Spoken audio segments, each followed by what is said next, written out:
bem, boa noite aí a todo mundo. Eu vou esperar mais uns minutinhos, né? Acredito que o pessoal deva estar se organizando ainda para entrar, tá? E a gente já pode, vai dar mais uns 5 minutinhos, aí a gente, 7h05, a gente já pode, já começando, né? Nós estamos já numa reta final aí desse nosso bate-papo, né? Sobre esses processos de acolhimento, né? Ao outro que se mistura comigo, e que deixa de ser, ou pelo menos deveria deixar de ser o outro, né? Porque o outro não é legal, né? O outro é distante, eu preciso de uma aproximação maior, né, dessa comunidade. Então, a gente hoje vai trabalhar com os conceitos que eu gosto muito. São nomes difíceis de falar em português. Se vocês virem um fantasma atrás de mim, é meu filho que está jogando videogame.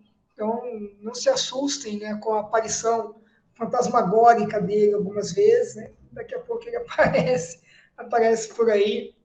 Coisas dos territórios. A gente vai discutir bastante hoje o conceito de território. Né? Então, hoje, a pandemia fez com que alguns territórios se sobrepusessem, né, uns aos outros, e isso é algo muito, muito normal. Né? Eu lembro, um pouco antes da pandemia, uma situação que, nossa, viralizou no mundo, porque tinha um professor de uma universidade que estava fazendo uma videoconferência, e aquilo era novidade ainda. E a filha, não sei se vocês lembram dessa notícia, e a filha daquele professor entrou na live, e aquilo virou. Hoje a gente aprendeu a fazer live com gato passando no computador, com filho fantasma ali no fundo, com a televisão, com videogame. Essas coisas hoje acabam sendo muito, muito normais.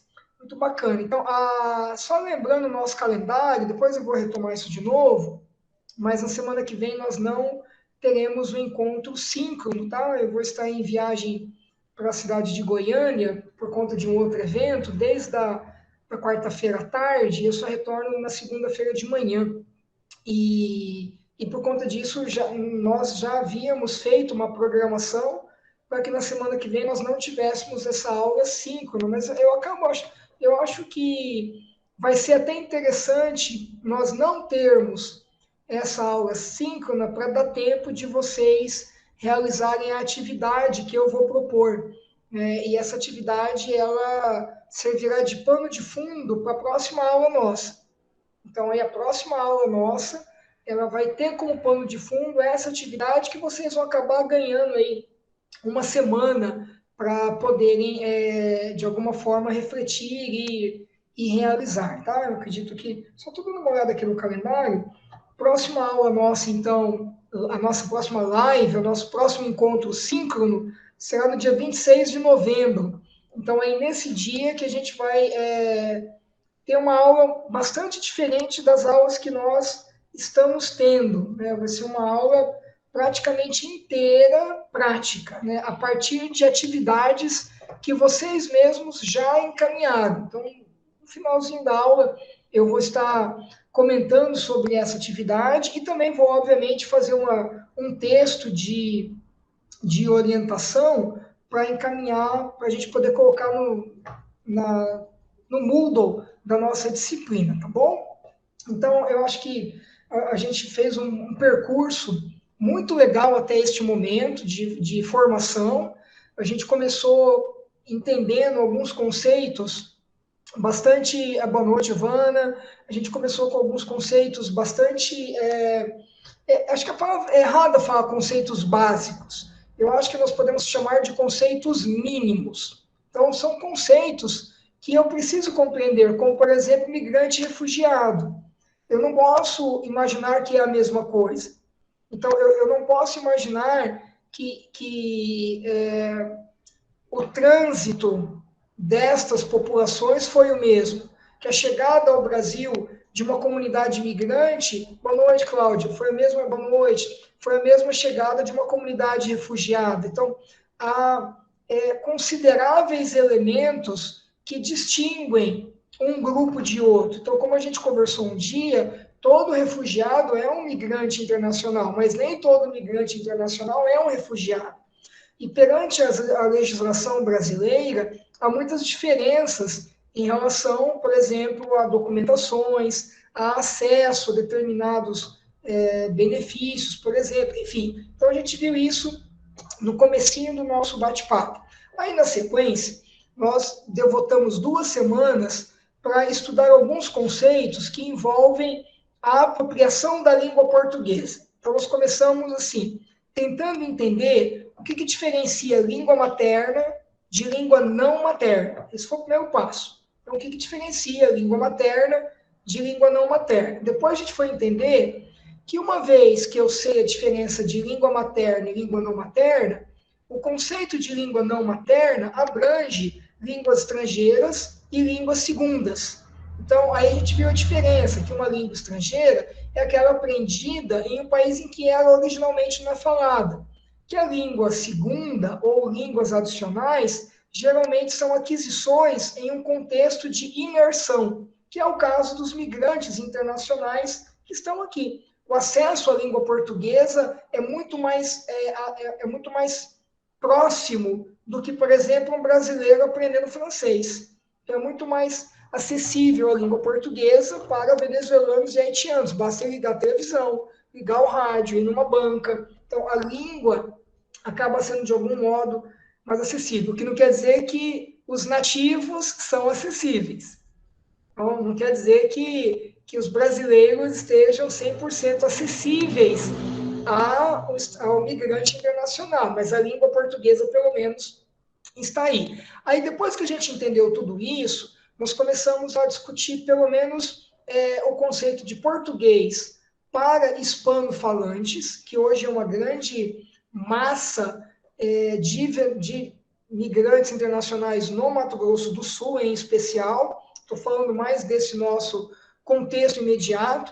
Então, nós vimos que, obviamente, que como as línguas são muito próximas, o venezuelano, o colombiano, o paraguaio, o boliviano tem inicialmente uma apropriação mais rápida da língua, mas aí nós vimos os riscos que a comunidade hispano-falante enfrenta por conta das transferências que não dão certo, chamadas transferências negativas. Aí a gente viu a questão da interferência, que é quando uma língua acaba prejudicando a apropriação da outra.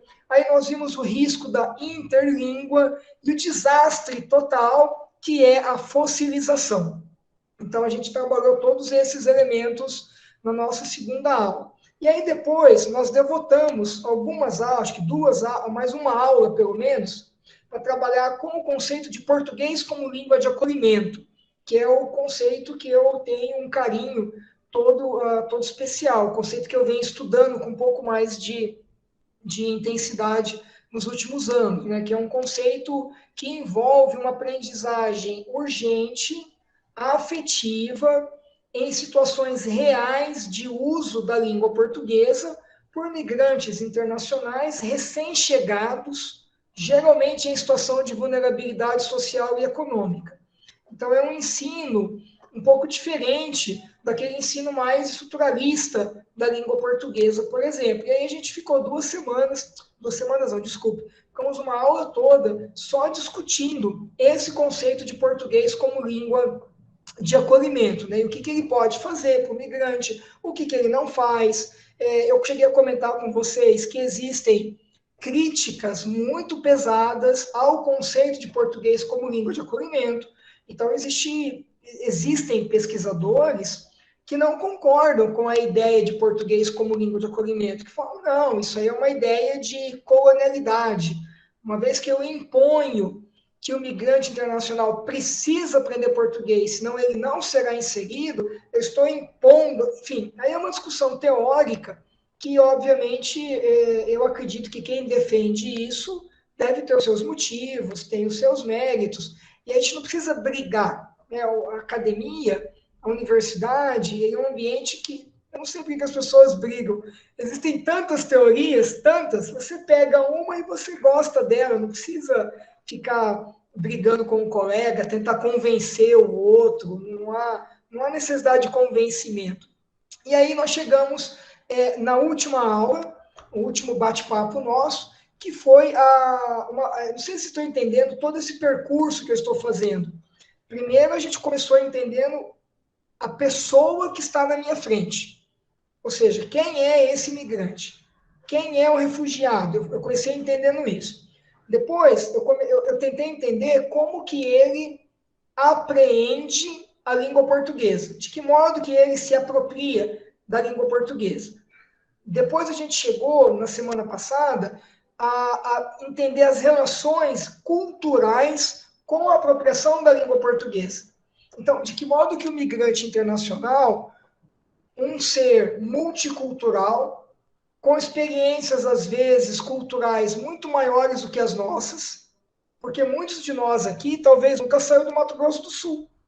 Então, a nossa experiência cultural acaba sendo restrita ao estado de Mato Grosso do Sul. Só que a gente pode estar dando aula para uma família de imigrantes venezuelanos que já rodou vários estados, que experimentou culturas diferentes aliadas à própria cultura original dele, a própria cultura venezuelana. Quando a gente pega, por exemplo, os haitianos, imagina, o cara sai do Haiti, ele passa um tempo na República Dominicana, aí ele vai passar um tempo, de repente, em algum país da América do Sul, pode ser o Chile, pode ser a Argentina, enfim, até ele chegar no Mato Grosso do Sul.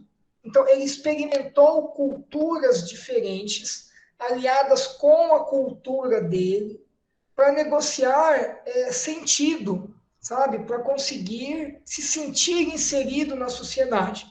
E aí eu entendo que o somatório de tudo isso que a gente estudou, a gente consegue trabalhar na aula de hoje, que é o conceito de reterritorialização. Palavrão, né? É difícil falar isso 3 vezes rápido. Reterritorialização. Então, a gente vai discutir um pouco esses elementos para tentar agora entender como que esse migrante internacional ele consegue ou não criar novos territórios de sobrevivência onde ele se encontra. E aí, por isso que eu vou usar as atividades, vou deixar fazer as atividades no final da aula, no final do nosso bate-papo, para você conseguir amarrar os conceitos todos, tá? Antes da gente poder começar, alguém gostaria de comentar alguma coisa desse panorama geral aí que eu fiz de tudo que a gente já estudou? Tá tudo bem? Posso tocar? Ok, então tá bom. Então vamos lá. Então vou compartilhar a nossa tela. Já está aqui. Você vem para cá. Eu acho que já vai. Já deve estar compartilhando. Isso. Ok. Então, eu chamei de módulo 4, né? Nós havíamos pensado originalmente esse curso para 5 módulos. Eu não sei se vai dar tempo de nós fazermos o último módulo que dizia respeito à oralidade escrita, porque eu acho que a gente, além da aula de hoje, eu vou precisar de mais uma aula para consolidar o conteúdo de hoje, porque o conteúdo de hoje ele apenas se realiza a partir do conteúdo da semana passada. Tem um somatório de ações, e eu quero colocar vocês para trabalhar. Eu faria isso presencialmente, então eu tenho que fazer online. Então, vocês vão ter quase 2 semanas para preparar um lance que eu vou falar para vocês, para a gente discutir, então, no dia 26 de novembro, tá? Então, eu não sei se a gente vai chegar, na verdade, a entrar no módulo 5, mas vamos deixar para sofrer um pouquinho mais para frente, tá bom? Então, a gente vai trabalhar esse conceito de territorialização e reterritorialização. No meio do caminho entre um conceito e outro, existe o conceito de desterritorialização. Então, são 3 conceitos chaves para o estudo de hoje. E estes conceitos, eles representam percursos comuns para migrantes internacionais e percursos diferenciados. E são estes percursos que eu tentei trazer nos artigos que eu sugeri como leitura para vocês, que já estão no Moodle. Então, os artigos que eu coloquei, eles não vão explicar profundamente o que é territorialização, o que é reterritorialização. Não, isso eu vou fazer hoje. O que os artigos vão fazer para vocês é mostrar como que esse conceito de territorialização e reterritorialização acontece com nacionalidades diferentes.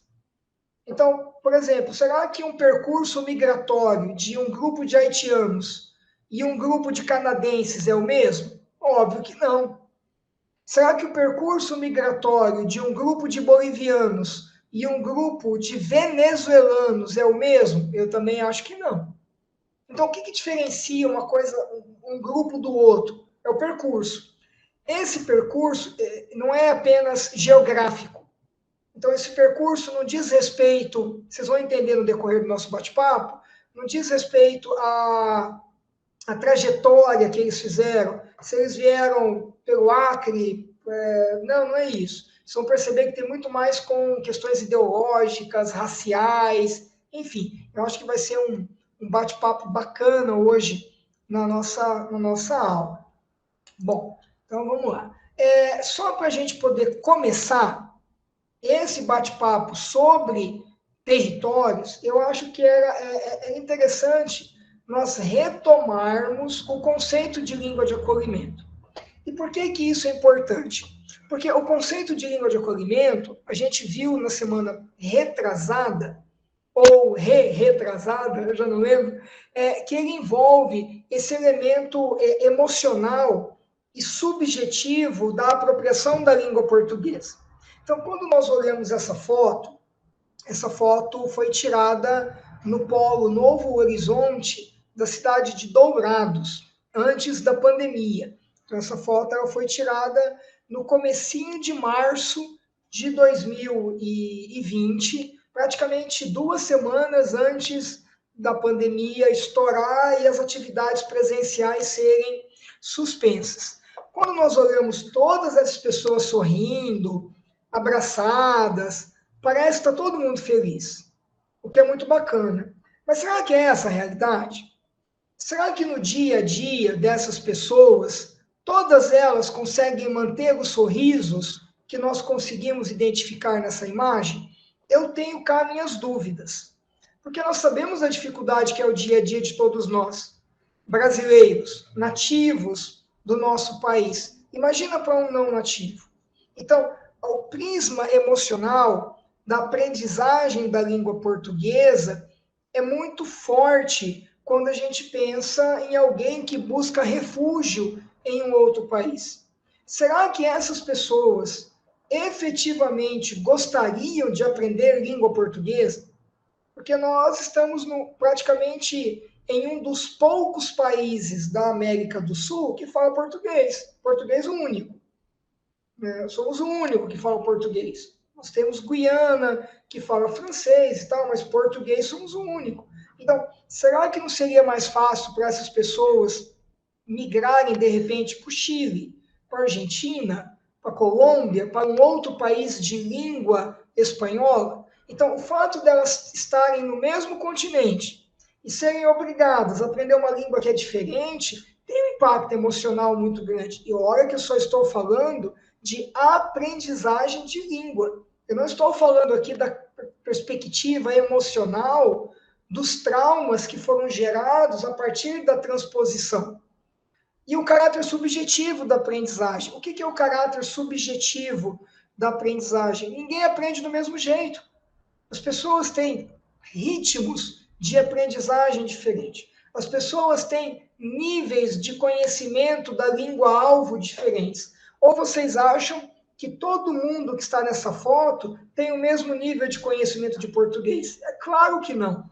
Então, esses elementos emocionais e subjetivos, eles provocam conflito na apropriação da língua portuguesa.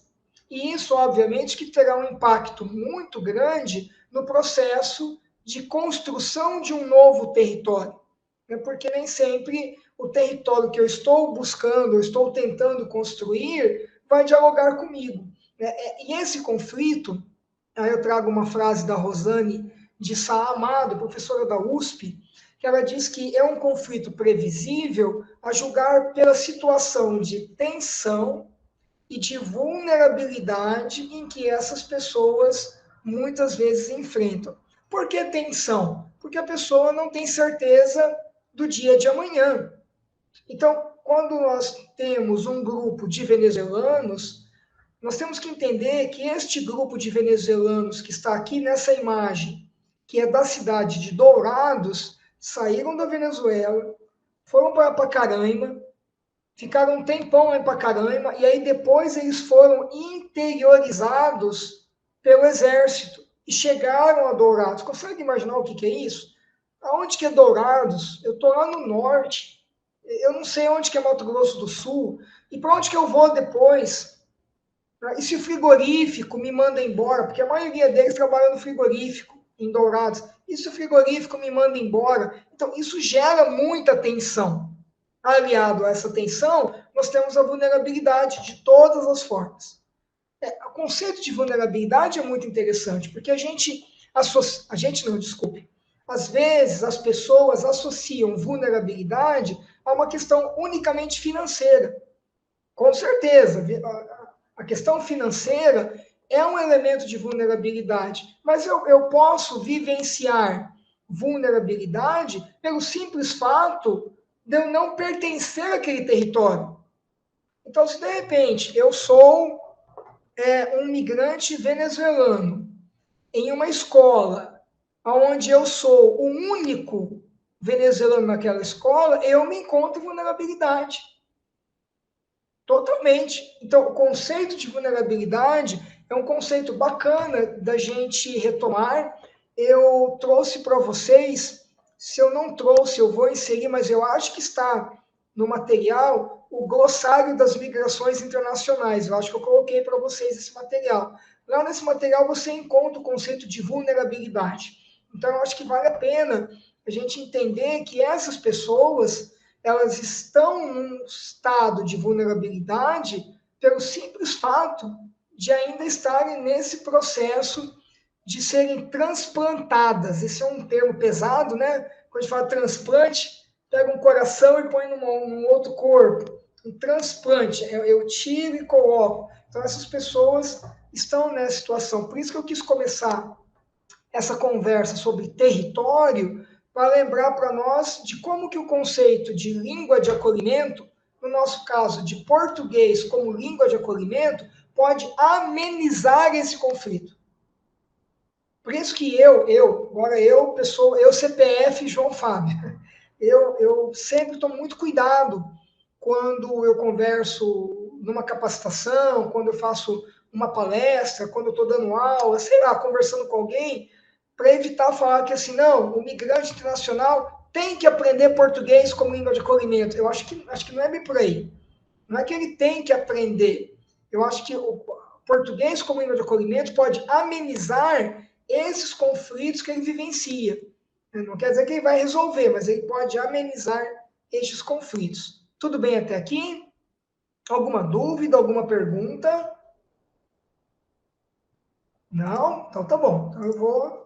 Qualquer coisa, só abrir o microfone e jogar uma pergunta para vocês.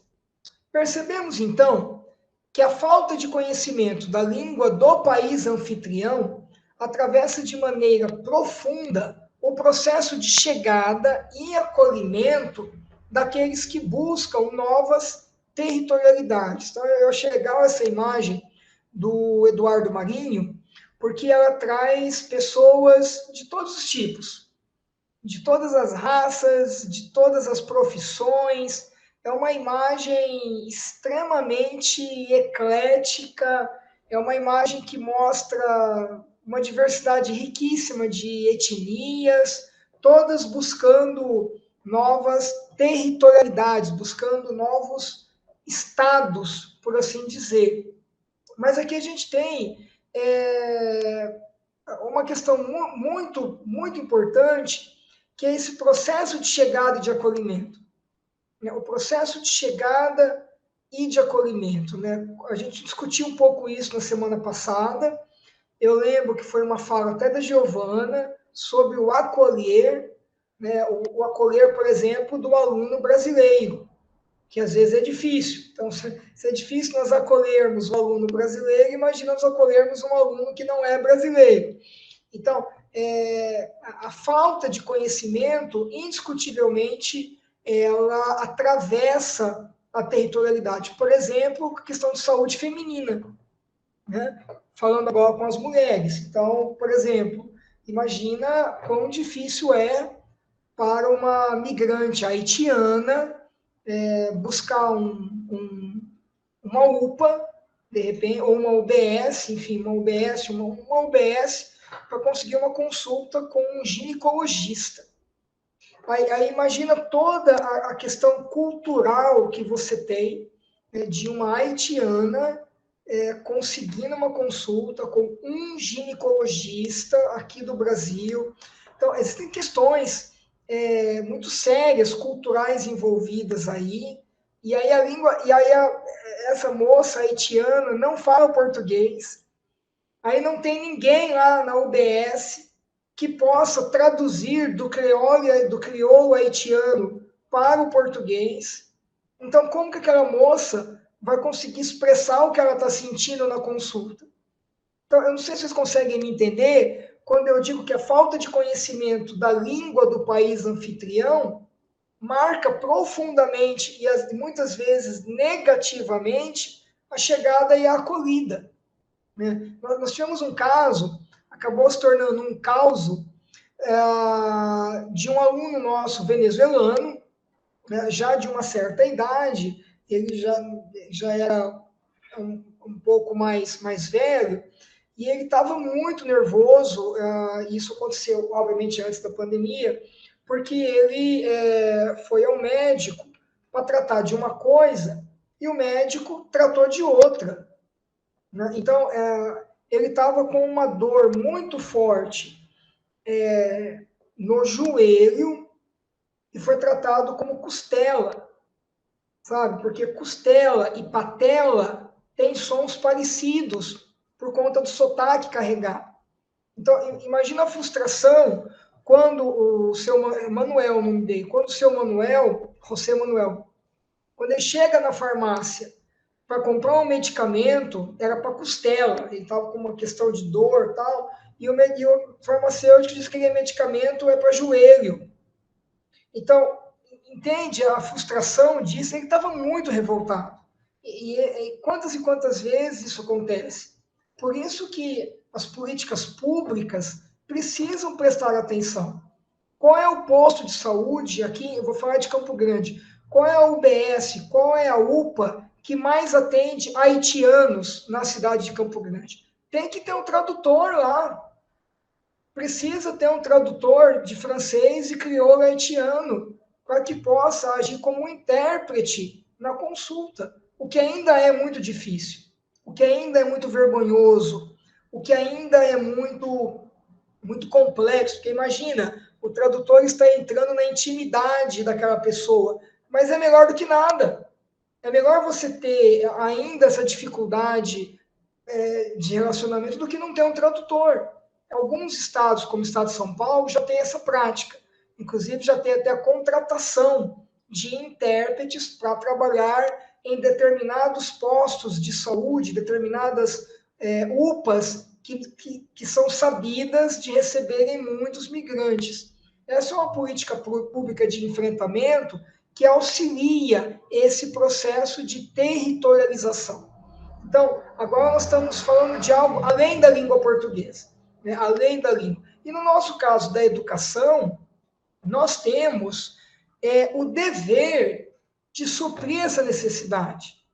Né? Eu havia comentado com vocês, na sexta-feira da semana passada, eu havia comentado que eu tinha marcado um horário na segunda-feira para atender um aluno que queria informações e tal, na UEMS. E aí eu fui lá na segunda-feira atender o Victor Hugo, um boliviano que está procurando validar os diplomas que ele tem. Olha só que interessante a história do Victor Hugo.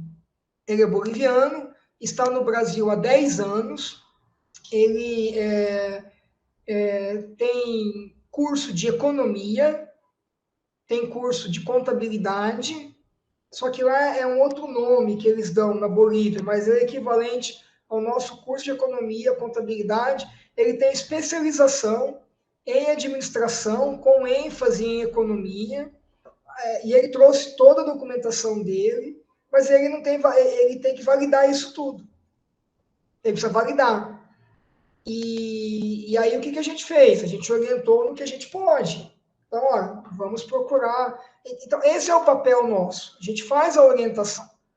Não quer dizer que a gente vai resolver o problema, mas a gente pelo menos tenta amenizar.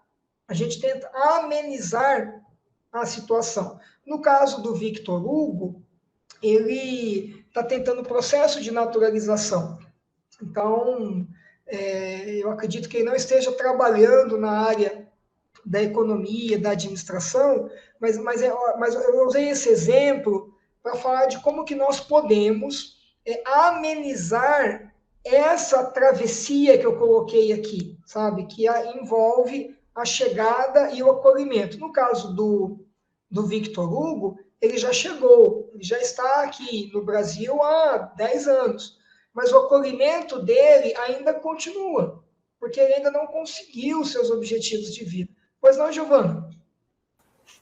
Oi, pessoal. Oi, professor João. Então, eu queria saber, assim, existe algum órgão na educação, ou não sei, na Secretaria de Educação, talvez, do Estado, eu desconheço se existe, assim, porque eu sei que tem equipes que fazem tradução de currículo, essas coisas todas, mas nesse sentido do acolhimento, de auxiliar as instituições, os profissionais que vão atender, eu acho que não existe. Não sei. Não, eu entendi, Assim, Giovana. Assim, porque, assim, quando você falou, né, que no São Paulo já existe, nos postos de saúde, essa preocupação, essa política pública, eu não sei, eu desconheço aqui em Campo Grande, né?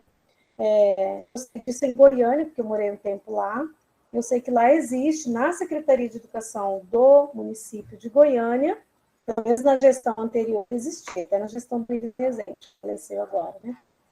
Existia um setor que era responsável por esses acolhimentos, porque Goiânia recebe muito espanhol, né? Muita gente de outros países também, e especialmente o espanhol. E eu não sei se não, temos sim. tem. Não, temos sim. Na Porque é verdade, importante a gente existem ter essa vários. informação nas escolas, né, para a gente poder ajudar, sei lá. Então, é que na escola é diferente, porque, veja, são situações muito distintas. A criança, ela não vai perguntar sobre validação de diploma, ou sobre visto, sobre autorização de permanência. Então, Não, você eu nem falei tem. em relação ao documento, não. Falei mais em relação mesmo à linguagem, à comunicação, ao acolhimento Não, então, mesmo. é isso que eu estou explicando. São questões diferentes. Então, quando você pensa no adulto, o adulto existem entidades, existem órgãos, tanto do governo estadual quanto do governo municipal, que fazem essa acolhida. Então, você tem no governo do estado, né, tem o centro, né, de atendimento a direitos humanos, que faz esse trabalho. O município também tem o seu centro de atendimento. Então, você tem, na esfera pública, você tem entidades que fazem esse encaminhamento, seria mais atendimento, eles fazem atendimento para encaminhamento de documentação. Você tem as universidades que fazem também esse trabalho. Então, por exemplo, a UFMS, ela tem o LADIR, que é a Liga Acadêmica de Direitos Humanos, que faz também muito desse trabalho de orientação.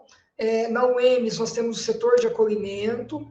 Então, de algum modo, a Cruz Vermelha faz essas orientações, a Pastoral do Migrante. Então, existem algumas ONGs que fazem esse trabalho, como a FUNESP, você tem a Associação dos Haitianos, a Achabra, que faz os encaminhamentos, até, por exemplo, a conseguir documentação, a Associação dos Venezuelanos. Então, em termos de entidades, nós temos um bom número de entidades. Na questão ainda dos adultos, o que eu percebo que falta é uma maior divulgação destes atores para os migrantes. Então, às vezes, o migrante ele não sabe quem ele procura. Então, ele chegou em Campo Grande, dando exemplo aqui de Campo Grande, com a família, e ele não sabe. Ele tem que colocar as crianças na escola, mas ele não sabe se ele pode matricular ou não, então fica... Então, hoje deixa eu só fechar uma ideia, porque hoje a gente precisa... hoje, uma das necessidades é exatamente ampliar a informação para o migrante, não para a rede. Então, a rede, ela já sabe o que faz. Então, a prefeitura, o Estado, a UEMS, a UFMS, a UFGD, o que hoje um dos maiores desafios nossos é levar essa informação para a comunidade migrante. Esse é um fenômeno global. Então, é um desafio, assim, não só do Mato Grosso do Sul, mas mesmo dos outros estados. Com a perspectiva das crianças nas escolas, o acolhimento passa desde a secretaria com os pais. Aí a perspectiva já é de atendimento para os pais e acolhimento dessas crianças. Mas o que é acolhimento? A gente tem que entender o que é acolhimento. Acolhimento não é pegar e pôr no colo. O acolhimento é fazer com que aquela criança ela se sinta, a gente vai discutir isso no conceito de território, ela se sinta parte daquele ambiente, e não uma samambaia. Ela se sinta integrante daquele contexto. Então, o professor tem um papel muito importante. Então, o professor tem o papel de provocar a própria inserção daquela criança, daquele adolescente, nas atividades, nas aulas, a partir de tudo que a gente discutiu na outra semana. Por isso que eu demorei um tempinho para entender que acolhimento e atendimento são conceitos diferentes. Eu, João Fábio, achava que era a mesma coisa. Aí eu descobri que não é, que atendimento envolve muito mais toda essa orientação para algum direito, algum benefício que aquele grupo de imigrantes tem acesso. No caso da criança, esse atendimento já aconteceu com o pai. Então, eu preciso acolher essa criança. Então, o que é acolher? Obviamente que eu tenho que possibilitar acesso à língua portuguesa. Então, eu preciso de aulas de língua portuguesa diferentes das aulas que ela aprende normalmente. Então, não quer dizer que eu vou tirar aquela criança da sala de aula, mas eu preciso de cursos em contraturno, eu preciso de um horário diferenciado para que eu possa dedicar uma atenção especial ao desenvolvimento linguístico daquela criança. Eu preciso, por exemplo, ter um espaço para um reforço escolar daquela criança. Essa é uma das maiores demandas que nós recebemos durante as aulas de língua portuguesa, para o oferecimento de reforço escolar. E a criança, como ela tem uma dificuldade grande com a língua portuguesa, isso vai se refletir na aprendizagem de novos conhecimentos. Então, essas ações, como cursos diferenciados de língua portuguesa, não quer dizer que você vai tirar a criança da sala de aula na aula de português, ela tem que participar. E aí o professor é um agente dessa inclusão. O professor precisa fazer essa inclusão. Você precisa oferecer momentos de acompanhamento escolar. Eu falei reforço, mas o termo correto hoje é o acompanhamento escolar. Se isso não ocorre, essa criança vai ficando. Ela fica lá, ela vai ficando. Como a gente não pode reprovar ninguém, ela vai passando. E não vai havendo, a gente amarrando com o conteúdo de hoje, não vai havendo esse novo território. O que acontece, vocês vão entender no decorrer da aula de hoje, é a construção de um território precário. Sabe o território? É aquele território que não é seu. Pois não, Giovana, eu só queria fechar essa ideia, senão eu acabaria me perdendo. Não, eu falei até a questão que eu falei de termos essas informações, é porque eu vou ser bem sincera, João Fábio, eu desconheço onde eu poderia encaminhar uma família que chegasse, por exemplo, para ser orientada dentro da cidade, como eles têm que documentos eles teriam que fazer, que tirar, que organizar, eu não sei. Então, assim, o que eu consegui fazer quando eu estava à frente de um centro de educação infantil foi procurando ajuda da igreja. Porque assim, eu desconhecia, né? E eu vejo que hoje eu estou aqui justamente por isso, porque eu estou buscando informações para poder fazer alguma coisa. E apareceu uma venezuelaninha na escola que eu estou agora. Então, assim, essas informações, onde procura, onde eu encaminho? Porque o pai vai ali para fazer uma matrícula, mas ele precisa estar regular, né? Questão de documentação, todo, né? Mais E ou eu acho menos. que Mais ou menos. Não precisa, não. não, fala assim, mas eu também não tenho essa informação. O que eu vou orientar esse pai? O Porque que eu aí sei sobre isso? é Né? direito, porque então aí é uma Sim. outra, é uma outra questão. Então, A gente mas tem aonde eu um vou outro encaminhar estudo. esse pai para que ele busque essas informações? Porque ele não sabe, eu também não sei. Aí eu ligo para um, ligo para outro. Então, assim, eu acho que as escolas, estou falando agora do meu local de trabalho, de onde eu estou. Eu preciso ali ter as informações para encaminhar, para que essa pessoa receba essas, né? Não vou ficar mandando a pessoa de peteca, vai para lá, vem para cá, porque às vezes Não, eu acontece entendi. muito isso, né? Eu entendi. O primeiro passo, Giovana, é buscar a própria secretaria que você é Sim, vinculada. Então, se você sim. está numa escola, o primeiro passo é Mas buscar a isso já podia CEMED. ter ali Então, para gente, né? Mais facilmente, né? Não não, mas não sei. é assim, não, Giovana, mas aí tem o mundo ideal e o mundo real. Então, a gente não adianta a gente ficar, ter o mundo real e o ideal. Então, o real é que eu tenho que buscar. O ideal é esse. O ideal, por exemplo, o ideal é que o Victor Hugo, ele entrasse na plataforma Carolina Boni, ele inserisse os materiais e ele desse entrada no processo de validação do diploma dele. Esse é o ideal, porque essa foi a orientação que ele recebeu. Mas ele não sabe fazer isso. Então ele teve que ir lá na UEMS e eu tive que fazer isso para ele. Então tem um mundo real e ideal. Então aconteceu uma situação dessa, se é na escola, se eu estou vinculado à CEMED, eu tenho que entrar em contato na CEMED com a divisão dentro da CEMED, que por sinal eu estou com uma caneca deles aqui, ó. Então, que eu ganhei de presente, aqui não vai aparecer, da própria CEMED. A CEMED, ela tem hoje um setor de apoio a migrantes e refugiados, que tem todas essas informações. Então, a própria Secretaria Municipal de Educação tem um órgão que trata disso. Então, por isso a gente tem que procurar, se eu estou numa escola estadual, eu tenho que entrar em contato com a sede. Falar, olha, eu estou com uma família aqui de venezuelanos que estão precisando de orientação. A quem eu procuro? E a sede vai falar assim, olha, professor João, você vai procurar o Centro de Referência de Atendimento a Migrantes e Refugiados. E eles Então, vão estou passar o sabendo isso agora por você, que existe esse setor, eu não então, não, sabia. mas acho que esse é o objetivo da capacitação. Se de repente Professor, o Firmino, deixa eu só fechar uma ideia. Se de repente o Firmino, ele não está na escola municipal, o Firmino não está na escola estadual, o Firmino está na rua. Está na rua. O Firmino tem um comércio, ele tem uma loja, e o Firmino recebeu na loja dele clientes migrantes que estão numa situação crítica de vulnerabilidade. Quem é que o Firmino vai entrar em contato? Ele vai entrar em contato ou com a prefeitura ou com o Estado na perspectiva da assistência social. Então, dentro tanto do município, da SAS, quanto do Estado, da SEDAST, existem órgãos que lidam diretamente com a população migrante. Então, eu acho que momentos como esse de formação, eles são legais por isso.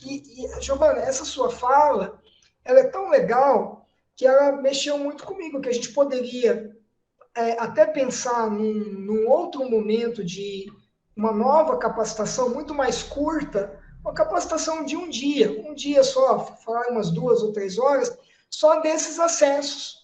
Seria muito bacana uma capacitação assim. A gente fala, olha, em Campo Grande, se eu estou com uma família de imigrantes, a quem eu me dirijo? Eu procuro quem?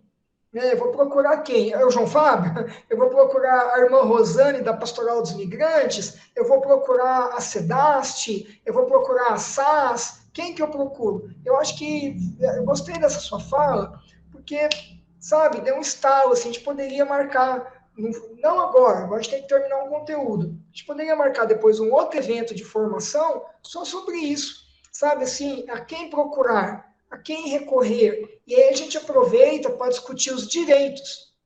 Então, quando a gente fala de matrícula, por exemplo, de crianças, eu tenho que matricular, mesmo se essa criança não tenha documento nenhum, porque esse direito dela, a própria lei de imigração, a nova lei de imigração garante isso. Então, a gente poderia, por exemplo, fazer uma capacitação, uma coisa rápida, que envolvesse um estudo de algumas dessas leis, assim como as indicações. Eu acho que seria bacana, eu acho que eu gostei muito dessa fala, porque dá um direcionamento muito legal do que a gente pode fazer. Muito legal, muito bacana. Oi, Firmino, pois não? Hoje tá bom o negócio. João, é o seguinte, como eu sou da Secretaria de Assistência Social, então, quando nós acolhimos os migrantes internacionais ali na rodoviária, então, qual que é o nosso primeiro passo? Nós encaminhávamos para uma unidade de acolhimento, ele passava pelos psicólogos, assistente social, e ali eles mesmos providenciavam os documentos necessários para inserção deles no mercado de trabalho, entendeu? Outro detalhe também, os CRAS, vamos colocar aí, o cara mora na Moreninha, por exemplo, esse imigrante, ele pode procurar o CRAS da Moreninha, e lá eles vão dar a coordenada para ele, tá? Então, assim, hoje os CRAS trabalham muito nesse sentido, de regularizar a situação também. Então, direto na assistência social. A SAS está aí para isso, entendeu? É eles que realmente fazem esse trabalho de regularizar a documentação, inserir no mercado de trabalho, tá? Então, pode procurar a SAS, que tem muita gente lá que vai ajudar esse processo, ok? Ô, Firmino, excelente a sua fala. Você sabe que algumas semanas atrás eu fui procurado por duas colegas suas que trabalham no CRAS aqui do bairro Guanandi. E elas me procuraram porque o bairro Guanandi tem um número enorme de venezuelanos. Então, ela queria algumas informações sobre eles. Então, eu acho que essa angústia da Giovana é a angústia de todo aquele que está numa escola ou não e que se depara com um migrante. Gente, eu tenho certeza que todo mundo aqui que dirige ou anda de ônibus já viu migrantes internacionais pedindo dinheiro nos sinais, com crianças. Né? Isso corta o coração. Então, a quem a gente recorre? Né? Então, acho que o Firmino foi muito bacana, porque a SAS está fazendo um trabalho muito legal aqui em Campo Grande, do acolhimento, e há a proposta aí da criação do Comitê Municipal para Refugiados e Migrantes. Então, as coisas estão caminhando, né? Mas eu acho muito bacana que a angústia da Giovana pode ser de muitas pessoas também. E eu acho que um próximo evento de capacitação, não grande, igual esse nosso agora de 40 horas, uma coisa pequena, de 10 horas, de repente, para a gente discutir essas questões de direitos, deveres, o acesso do Estado, acesso do município, quem faz o quê. Eu acho que é muito, muito bacana. Legal? Posso dar uma continuidade? Olha que legal, a gente sequer entrou no conceito da aula de hoje ainda, a gente está ainda no conceito de língua de acolhimento, né? A gente não conseguiu nem entrar, mas tem tudo a ver. Porque, por exemplo, né, quais são alguns dos desafios enfrentados por aqueles que chegam a um novo território? Né? Eu acho que essa foto é muito marcante, porque ela demonstra a travessia. Ela demonstra, acho que é muito forte essa foto, porque ela mostra a perda do pertencimento, que é algo que eu nunca experimentei.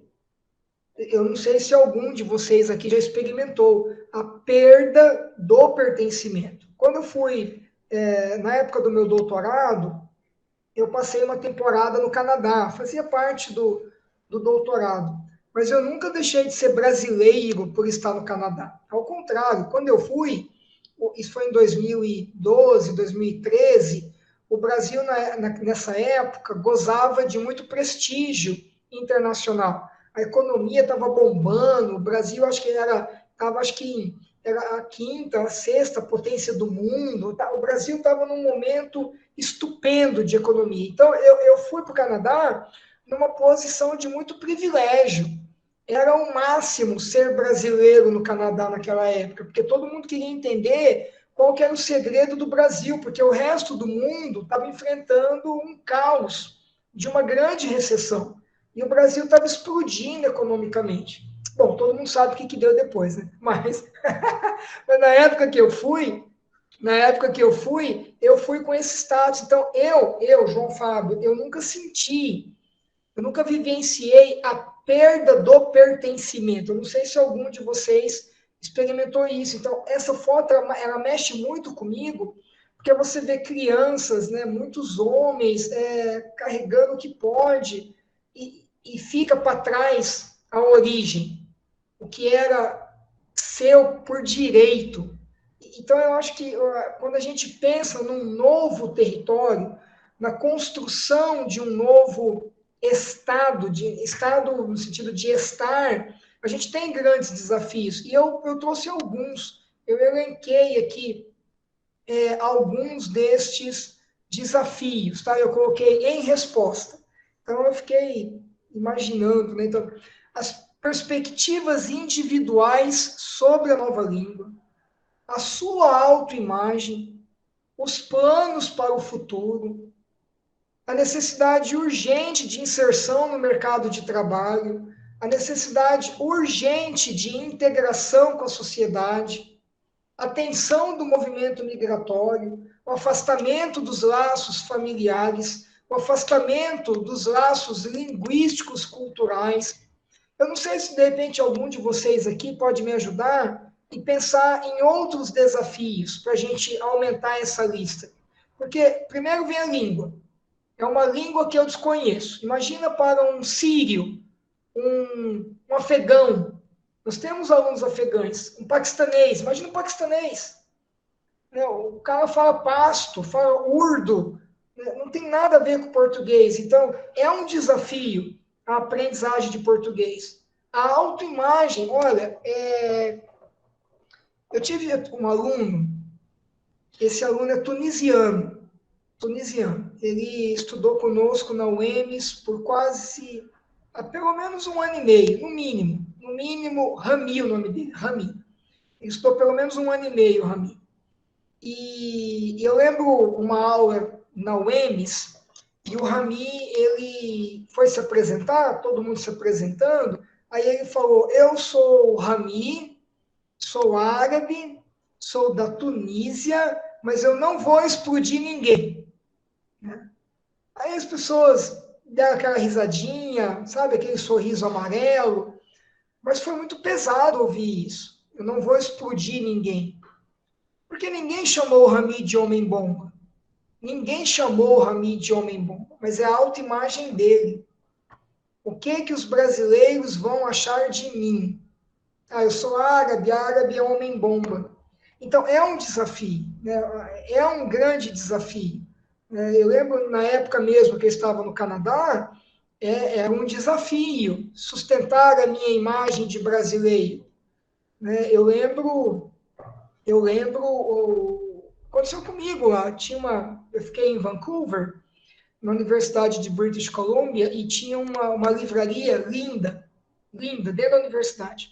Eu ia nessa livraria todo dia eu ia lá comprar alguma coisinha, um treco, todo dia. E um certo dia eu fui comprar um presente para meu pai. Eu achei uma caneta linda, um azul turquesa, com o símbolo da UBC, coisa mais linda do mundo. E aí uma mocinha no caixa, eu fui passar o cartão, a moça falou, eu não aceito o seu cartão. Eu falei, por que não?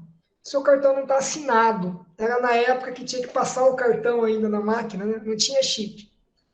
Aí falou, olha, mas eu venho aqui quase todo dia e nunca teve problema. Ela falou, mas eu não posso passar o cartão do senhor, não posso te vender. Cara, aquilo foi difícil, sabe? Porque aquilo claramente foi uma situação de autoimagem. Aí eu pedi falar com o gerente. Falei, eu posso falar com o gerente? Quando eu pedi falar com o gerente, ela fez assim, ó, ela levantou e ela olhou para mim. Aí o senhor quer falar com o gerente? Pois não. Aí chamou o gerente, assim, daquele som da loja, eu fui lá conversar com a gerente e falei, olha, isso é um absurdo, eu compro aqui todo dia, tal, e perguntei por que ela não queria vender, papapá. Ou seja, rolou uma questão de imagem lá, por fato de eu não ser nativo. E a hora que eu sou branquelo, dos olhos verdes. Eu passo facinho por canadense. E aí a gerente falou assim, não, o senhor pode pagar aqui para mim. Eu falei, não, eu quero pagar lá. Aí eu voltei lá no caixa, esperei a moça, deixei as pessoas passarem na minha frente, porque eu queria ser atendido por ela. Agora, como eu falei, sou branco, olho verde, falo inglês, doutor, eu estava na universidade como visitante, então eu tinha uma posição que permitia que eu agisse daquele jeito. E se eu não fosse isso tudo? Qual que vocês acham? Como que vocês acham que boa parte das pessoas agiria? Abaixaria a cabeça e ia embora. Então, é um desafio. É um desafio. E isso acontece com os migrantes aqui. Quantos migrantes tentam comprar alguma coisa e não são compreendidos por causa da língua e eles abaixam a cabeça e vão embora? É muito triste isso. Esse é um desafio do novo território. Pois não, Firmino? O professor, outro grande problema que eles enfrentam é o preconceito e a discriminação, porque esse é um problema que vai direto nas suas emoções, que travam, na verdade, eles indiretamente, entendeu? Esse tem que ser combatido de maneira muito veemente. A gente vai ver isso hoje, Firmino, se der tempo, né? Porque eu falo muito, às vezes vai dar tempo. É o conceito de racialização. A gente vai ver isso hoje.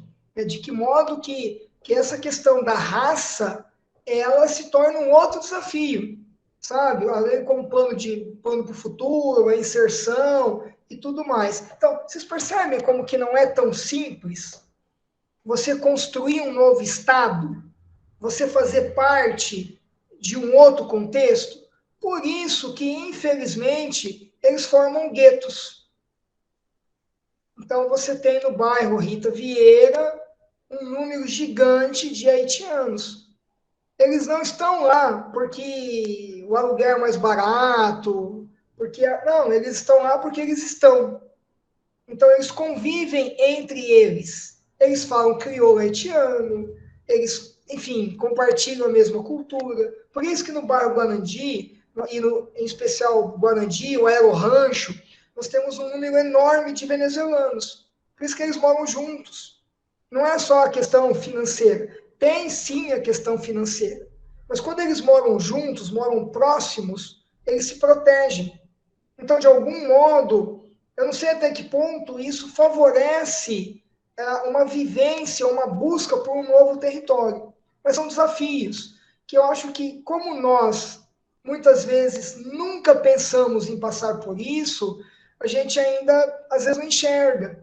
Né? A gente não passa direto, simplesmente passa batido. Tá? Mas o que é território? Eu acho que a grande questão é o que é território. Território, gente, eu busco algumas definições na geografia crítica. Interessante, né? Então, é um conceito que a gente usa para entender migração, que é da geografia crítica, como esse grupo de haitianos, né, chegando aí pela aviação Eucatur. Peguei muito esse ônibus na época do meu doutorado. Eu pegava esse ônibus no entroncamento lá de Nova Andradina, lá com Casa Verde, e ia parar lá em Florianópolis. Eu peguei muito, ele vinha lá do norte e tal, ele chegava lá em Floripa, esse mesmo ônibus aí, que agora traz haitianos, né, que traz os haitianos. Então, que território é esse que esse grupo que aí chega busca? Então, primeiro, território é uma construção social, histórica e política. Nós não estamos falando de espaço físico. Então, eu não estou falando do bairro que moram os haitianos, eu não estou falando da cidade de Campo Grande como um todo, mas é uma construção social, histórica e política, que tem um forte apelo com as relações de poder que, de alguma forma, favorecem ou não o acesso à cidadania. Quando o Firmino abre o microfone e o Firmino diz que o preconceito e a discriminação são fatores terríveis para a inserção social dos migrantes internacionais, ele está falando exatamente da desconstrução do território.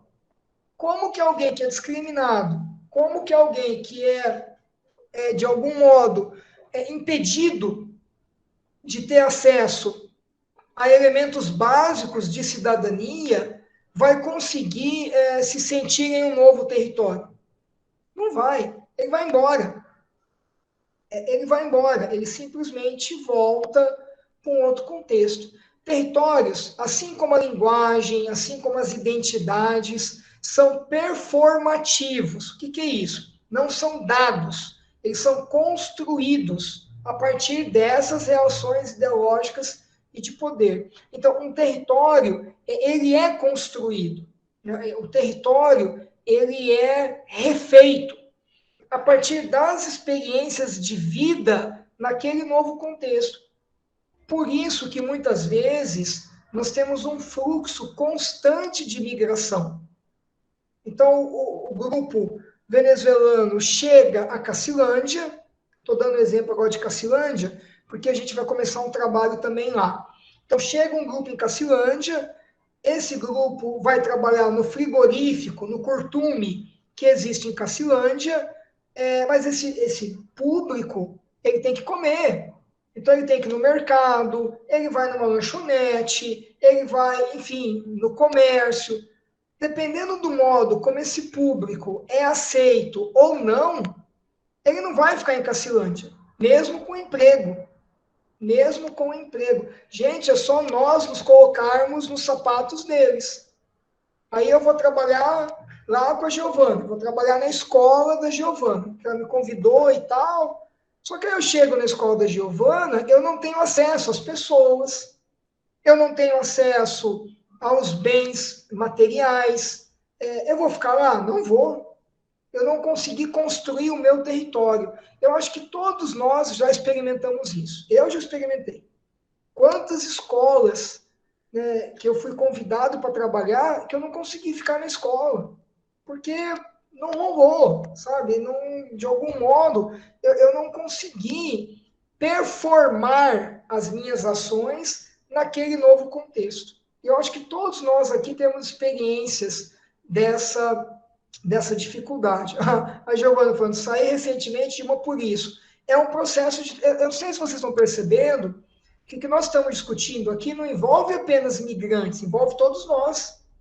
Mas com os migrantes, parece que é potencializado, né, por conta de todos aqueles desafios dos slides anteriores.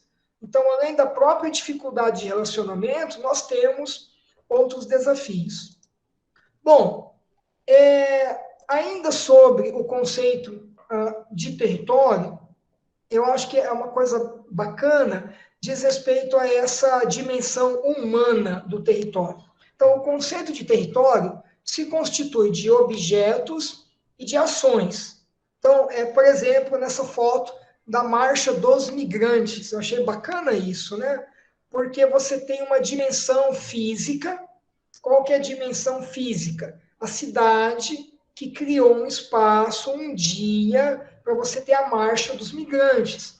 É muito legal isso. A Pastoral do Migrante aqui em Campo Grande faz também celebração ao Dia do Migrante, e várias outras cidades fazem isso. Então, nós temos uma dimensão física do território, mas, além disso, tem a dimensão humana, que traz todas as complexidades que vocês estão vendo aí, social, econômica, política, identitária, histórica. Então, a pergunta quando é que, na verdade, eu me territorializo? Essa é a pergunta, né? Quando é que eu me territorializo? Quando nos apropriamos dos espaços. Quando deixamos nesse espaço as nossas marcas. E não apenas quando nos situamos ou estamos no lugar. Então, vamos lá. Pergunta para vocês. O fato das escolas que vocês trabalham terem crianças migrantes internacionais, isso significa que estas escolas são territórios para essas crianças? Não. Não. O fato do frigorífico, o frigorífico Frango Belo, em Itaquiraí, contratar um número enorme de haitianos, significa que a cidade de Itaquiraí se torna um território para aqueles haitianos? Não. É apenas um lugar de estar. É apenas um lugar de estar. Quando é que a escola se torna um território? Quando é que o frigorífico se torna um território? Quando os migrantes internacionais deixam as suas marcas. Isso é lindo, sabe? Agora, qual que é o desafio? Como que eu faço isso? Então, essa é a pergunta que eu trago para vocês, eu queria ouvir vocês. Como é que nós podemos favorecer que os migrantes internacionais deixem as suas marcas nos novos territórios que eles estão construindo? Agora é com vocês. Eu quero ouvir pelo menos 3 sugestões.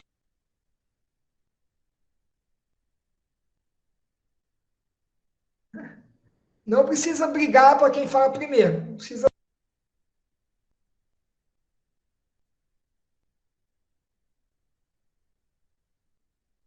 Nossa, nenhuma sugestão? Que triste. Ai, peraí, João, repete, por favor. Sim, primeiro o que eu trouxe aqui para vocês? O que eu trouxe aqui? Que territorializar-se, ou seja, passar a viver em um novo território, territorializar-se, sentir-se parte de um território, isso só acontece quando nós deixamos a nossa marca naquele espaço. E não apenas quando nós estamos nele. Então, o que eu disse? O fato de um frigorífico contratar 60 haitianos não significa que a cidade onde vivem aqueles haitianos é um território. Segundo o que a gente está estudando aqui, aquela cidade só se torna um território quando aqueles 60 haitianos conseguirem deixar as marcas deles nas cidades. Então, aí podia fazer essa mesma analogia para a escola, para a igreja, para o comércio. Então, a pergunta que eu fiz foi: como é que nós podemos, então, favorecer que migrantes internacionais deixem as suas marcas nos novos territórios que eles estão construindo? Eu acho que tem uma resposta aqui no chat. Da Rosileide, criando políticas públicas de importação para os migrantes. Bacana. Maria, Oi, boa noite, professor, boa noite, colegas. Pelo que nós vimos até aqui, professor, eu acredito que para esses migrantes deixarem suas marcas, nós precisamos de, em primeiro passo, acolhê-lo com respeito, né, com empatia, inserindo-os, né, na nossa, a sua cultura, nos currículos, colocando eles para observar, investigar juntamente conosco, para que eles possam colocar o seu ponto de vista, a sua capacidade, o seu potencial. Porque se nós não dermos esse primeiro passo, eles, como disse o colega, eles não vão, eles vão se fechar. Então, eles vão ser excluídos e não incluídos. Maria, bacana. Eu acho que eu consigo sintetizar o que a Maria falou nessa pequena frase que eu estou colocando aqui no chat. Favorecer a agência. Essa palavra agência, a gente poderia um dia ficar uma noite inteira discutindo ela. O que é agência? É a capacidade de exercer uma ação. É a capacidade de agir. A agência é isso, é a capacidade de agir. Então, de algum modo, o que a Maria falou é que nós podemos procurar favorecer a ação deles, o agir deles, a partir de inúmeras ações, a partir de orientação, como foi mencionado pela Giovana, a partir de acolhimento, como foi mencionado pelo Firmino, a partir de indicação de empregabilidade, e por aí as coisas vão. Então, eu acredito que o primeiro passo nosso é essa reflexão. O que eu posso fazer para permitir que esse imigrante internacional, seja refugiado ou não, ele deixe a sua marca aqui no território. Sabe, uma coisa que me deixou assim extremamente feliz foi quando um aluno nosso, aqui de português, ele é iraquiano, e ele teve uma dificuldade tremenda para conseguir a sua naturalização. Foi muito difícil, foi muito penoso. Ele estudou com a gente quase 2 anos, não por causa da língua portuguesa, ele falava bem português, mas ele não se encontrava. Mas tudo deu certo para ele. E foi muito bacana quando ele montou um empreendimento culinário. Sabe esses churrasquinhos gregos e tal? Mas tem um outro nome que eles dão, um nome árabe, eu não lembro o nome agora. Mas é muito legal, porque ele está deixando a marca dele. E quando ele faz isso, quando ele deixa a marca dele, ele está se territorializando. Isso é muito legal. Então, eu acho que a gente pode fazer isso, sabe? Tentar favorecer exatamente essa marca. Eu acho que isso é muito bonito. Deixa eu ver o que a Giovana colocou aqui. Se sentir bem-vindos. Esse é prazer de estar nesse novo contexto. Isso, tá vendo que tem o fazer. A fala da Giovana tem o fazer, né? E aí não é que a gente vai fazer por eles não querem isso. A gente possibilita que eles façam, a gente auxilia para que eles façam, que eu acho que o Firmino falou que é uma das ações que os CRAS vem fazendo de modo muito brilhante, vem fazendo essas orientações para que eles consigam agir. Josemar, pois não, igual que eu vi que está com a mão levantada, eu peço desculpa. Professor, eu acredito que uma forma também de territorializar seria também oportunizar realmente momentos e espaços para eles vivenciarem a sua cultura, né? Por exemplo, eles terem um centro cultural, né? Alguma coisa nesse sentido, né? E nos ambientes, né? Seja na escola, seja em igreja, seja em quaisquer ambientes, né? Eu acho muito importante, assim, eles apresentarem a sua cultura para os demais, né? Por exemplo, no Natal agora, né? Eles né, trazerem um pouco dos costumes que eles têm no seu Natal, das comidas também, talvez na escola organizar uma refeição típica natalina, como a hallaca venezuelana, né? E assim por diante, né? E eu acho que isso é importante também, né? Excelente, Josemar. Isso é inserir. É o sentir-se bem que a Giovana teclou, né? É o participar das ações que a Maria acabou mencionando. É o favorecer a agência que eu falei, né? Então, a gente teve uma experiência dessa na UEMS, foi uma das coisas mais lindas do mundo, assim, sabe? Que foi promovido pela irmã Rosane, da Pastoral do Migrante, e ela pediu que os alunos do UEMS Acolhe falassem das suas culturas. Cara, teve apresentação do Japão, da Colômbia, da Bolívia, da Venezuela, cada coisa linda, sabe? Não só de dança, mas de culinária. Olha, isso é sentir-se valorizado, sabe? Então a pessoa se sente parte daquele contexto. Acho que isso é muito legal. Aqui em Campo Grande nós temos lá, né, a Praça da Bolívia, tem a feirinha, houve algumas iniciativas. Eu lembro que alguns anos atrás a Prefeitura Municipal organizou uma grande Feira das Nações, lá onde é a Feira Central, que tem aquele espaço de evento. Então, são excelentes iniciativas, que eu espero que pós-pandemia, ou pelo menos com as coisas melhorando com a pandemia, a gente possa fazer essa provocação. E aí eu fico muito feliz, nada de graça, né? É que a Sônia está aqui, então, como está gravando, eu não vou poder falar o que eu quero falar agora, mas eu vou falar assim mesmo, né? Então, por que eu fico muito feliz de estar aqui com vocês? Porque é uma forma de eu me aproximar ainda mais da CEMED. Eu sei que aqui é da escola de governo e tal, mas de algum modo eu consigo me aproximar mais da prefeitura e a gente poder fazer proposições dessas ações de inserção em conjunto. Eu acho que isso todos nós sempre ganhamos. Pois não, Maria? Aí tá, cadê a... Oi, professor, não. De quem? Foi engano, é que ficou lá, eu não tirei a mãozinha de lá. Tá, desculpa. Ok.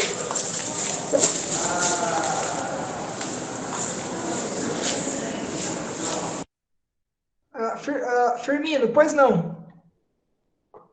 Viu, professor, uma coisa bastante importante, que essa questão cultural, eu praticamente fui criado em colônia japonesa. Hoje, essa questão da migração, ela é uma questão muito antiga, né? Hoje nós vivemos problemas que poderíamos não estar vivendo se houvesse uma política pública bem eficaz. Um exemplo disso, eu penso, não sei o que você acha, por exemplo, quantos imigrantes hoje nós temos dentro do Brasil? Quantos imigrantes estrangeiros, por exemplo? Nós temos muitos. Nós temos muitos que falam português fluentemente. Nós temos haitiano hoje que fala português fluentemente. Essas pessoas, se você, por exemplo, contrata elas para deixar dentro de um UPA, por exemplo, tá? Para eles trabalhar no sentido de ajudar seus próprios colegas, você acha que não seria uma ideia magnífica? Então, além de você inserir no mercado de trabalho, você dá a oportunidade, né, de não mudar aquilo que é a essência da sua cultura, da sua raiz, entendeu? Acho isso muito importante. Acho que é uma política pública mais eficaz nesse sentido. Ô, Firmino, essa é uma ideia de territorialização muito bacana. O Estado de São Paulo já faz isso, ele já contrata, e a ideia é provocar isso aqui em Campo Grande. A ideia é nós fazermos essa provocação em Campo Grande e depois no Estado, para que o Estado, e no caso o município, aproveite esta mão de obra altamente qualificada para atender. Então, imagina que legal, se você tem numa secretaria um tradutor, se eu tenho num posto de saúde, enfim, eu acho que isso é muito bacana. Dourados tem. Dourados nós temos o Jean, haitiano, ele tem mestrado, está fazendo doutorado e tal, e ele trabalha na área da saúde, ele foi contratado na área da saúde e ele faz todo esse trâmite com a população haitiana. Então, ou seja, já existem alguns municípios com essa iniciativa. E eu acho que com a instituição aqui em Campo Grande, do Comitê Municipal para os Migrantes e Refugiados, essa é uma discussão que com certeza vai ganhar muita força e, né, como sonhar não custa nada, a gente pode daqui a um tempo já ter também essa contratação. Bom, agora nós temos um probleminha. Nós temos um probleminha nesse caminho, que são os gatekeepers. Né? Tem esses seguranças aí, ó, barrando a entrada. Né? Ao refletirmos sobre a situação de imigrantes internacionais, a situação de vulnerabilidade social, o acesso ao novo território parece ser definido de alguma medida por nós, os falantes nativos da língua-alvo. Ou seja, eles não parecem estar verdadeiramente se territorializando, uma vez que ser territorializado por outros contra a vontade, sem opção, significa desterritorializar-se. Isso aqui essa é uma encrenca. É quando eu não quero que os haitianos sejam haitianos, eu quero que eles sejam brasileiros. É quando eu não quero que os meus alunos venezuelanos sejam alunos venezuelanos. Eu quero que eles sejam alunos brasileiros e se comportem como alunos brasileiros. Isso não é oportunizar a construção de um novo território. Isso é o pior dos cenários, que é o cenário da desterritorialização. Lembra? Esta criança venezuelana, este haitiano, ele já perdeu o laço. Lembra aquela foto que eu falei para vocês, que é uma foto pesada? Ele já perdeu o laço com o seu território original. Ele está tentando construir um novo território. Mas muitas vezes, nós, os nativos, os nacionais daquele país, não permitimos que eles deixem as suas marcas. Quando nós não permitimos que eles deixem as suas marcas, nós também estamos criando um território para ele. Então, se eu estou criando um território para ele, eu estou desterritorializando.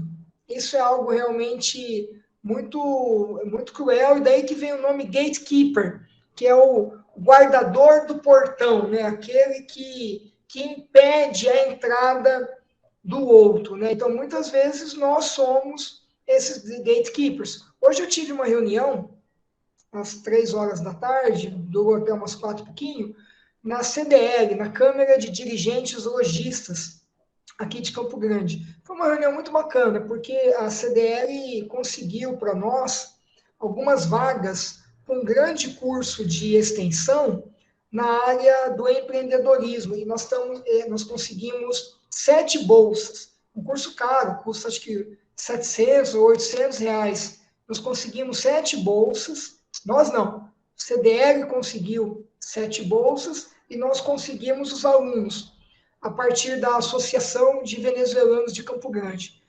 Os depoimentos são emocionantes dos venezuelanos. Tamanha gratidão por poderem participar desse curso, e 2 deles já foram empregados. Então, esse é o exemplo contrário ao que está escrito aqui. E hoje, na reunião que eu tive com o presidente do CDL de Campo Grande, o Adelaido, um grande amigo meu, a gente se conheceu na época do Colégio Harmonia, 1000 anos atrás, ele estava falando, né, que eu posso contar com o CDL para qualquer outra ação. É o oposto do gatekeeper. A atitude do Adelaido é uma atitude de abertura. Então, o que o Adelaido, a partir do CDL, está propiciando são oportunidades de territorialização. E não esse cruel que está aqui do lado, que é a desterritorialização. Então, eu trouxe para vocês aqui o que é desterritorialização. Eu acho que essa imagem diz tudo. Essa imagem, essa charge da Latuf, ela diz tudo o que é desterritorialização. Você tem o estádio Mário Filho, lá em São Paulo. Você tem um jovem com uma bandeira chamada Povão Futebol Clube. E aí você tem os magnatas, né, falando assim, cai fora, não tem mais lugar para você aqui. Aí você tem a bandeira Bourgeois Futebol Club, né, são os burgueses Futebol Clube. Essa imagem diz tudo sobre o que é desterritorialização, o que é você perder o seu território. A desterritorialização é um processo relacionado a ocorrências de efetiva instabilidade ou fragilização territorial sofridas pelos grupos sociais mais excluídos ou segregados, que, como tais, se encontram impossibilitados de construir e exercer controle sobre seus territórios, tanto no sentido funcional quanto simbólico. É a exclusão mais triste possível de um ser humano. É tirar o território dele, tirar a identidade dele. Então, esses burgueses Futebol Clube tiraram o território do Povão Futebol Clube. Imagina o impacto disso em termos de identidade, em termos de inserção, onde que esse jovem do Povão Futebol Clube vai torcer.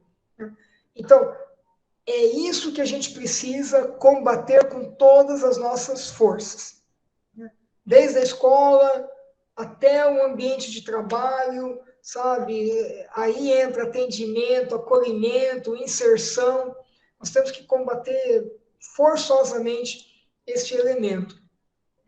Eu acho que eu trouxe só mais um pouquinho sobre desterritorialização, que ela é entendida a partir da sua perspectiva política, econômica, simbólica, cultural, mas, acima de tudo, excludente. Então, a gente sempre tem que lembrar que, quando eu falo de desterritorialização, eu estou falando do ponto mais cruel de todos, que é da exclusão. Aí entra a língua portuguesa. Aí entra o que a gente viu há 2 semanas atrás, com o conceito de português como língua de acolhimento.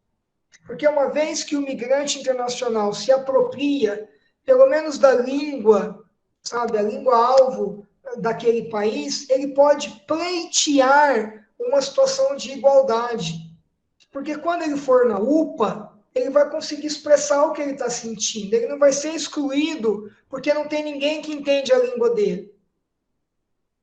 Quando o pai haitiano vai fazer a matrícula do filho dele na escola, se ele conhece, ainda que minimamente, a língua portuguesa, esse pai não vai ser excluído porque não tem ninguém na secretaria que fala crioulo haitiano.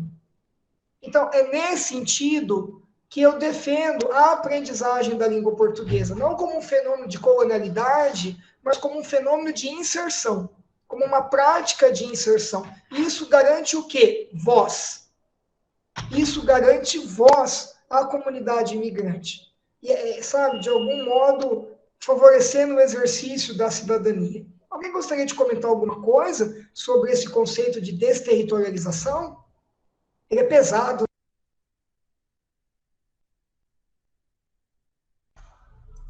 Tudo bem? A aula de hoje, eu sei que a aula de hoje é meio pesada. Quando eu terminei os slides, eu falei, puxa vida, ela não é uma aula tão bonitinha. Semana passada foi cultura, né? Tudo muito bonitinho. Hoje nós temos alguns tópicos mais pesados. Mas a gente tem o lado oposto disso.